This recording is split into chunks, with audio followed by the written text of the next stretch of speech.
पंहिंजे देश में कंहिं दिल बर खे था चाहियूं,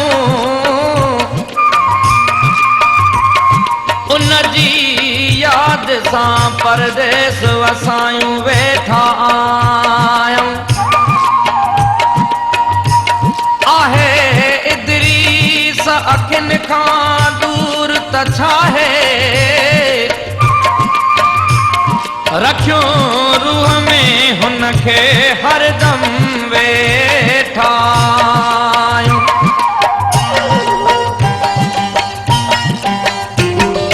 भरजी आबो अखेड़ने में आयो, भरजी आबो अखेड़ने में आयो, हेल याद तुहंदी तड़पायो, हेल याद तुहंदी तड़पायो।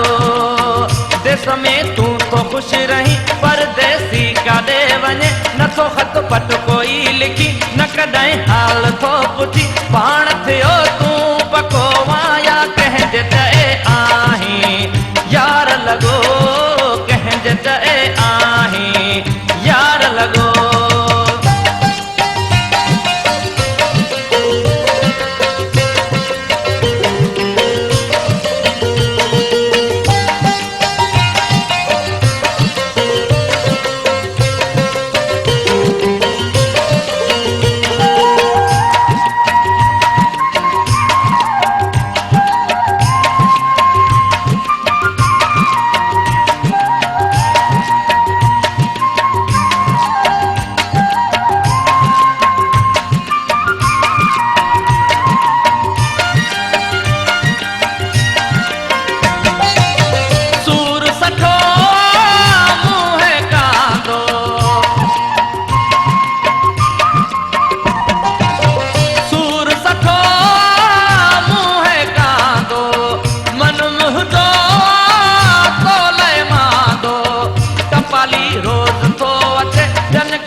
न में भरंदी तो ॾिए, पाण थियो तूं पको वाया कंहिंजे चए आहीं, यार लॻो कंहिंजे चए आहीं, यार लॻो।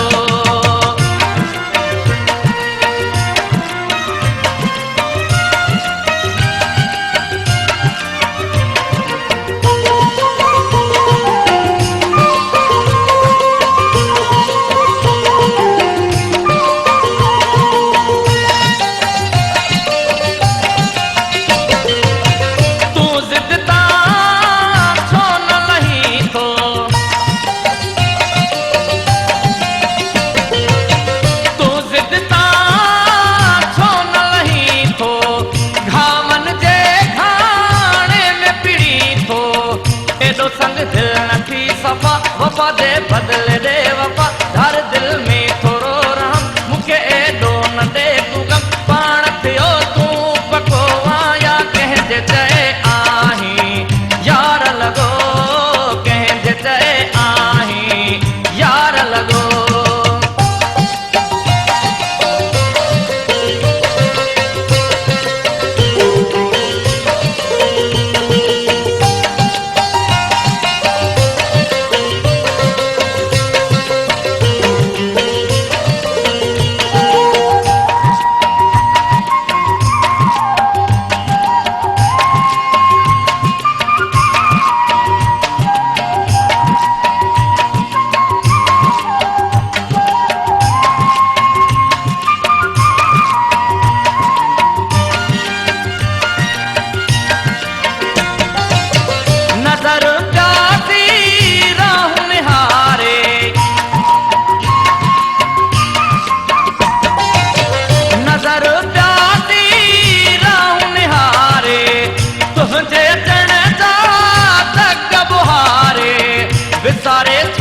मिलियो थई दुखन में छो त छॾियो थई, अॻे त मुर्गी ही मिलंदे हाणे छो पाण पलियो थई, पाण थियो तूं पको वाया कंहिंजे चए आहीं, यार लॻो कंहिंजे चए आहीं, यार लॻो।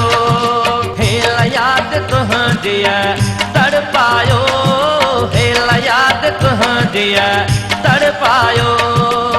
देश में तू तो खुश रही परदेसी काॾे वञे, नथो ख़त पट कोई लिखी न कॾहिं हाल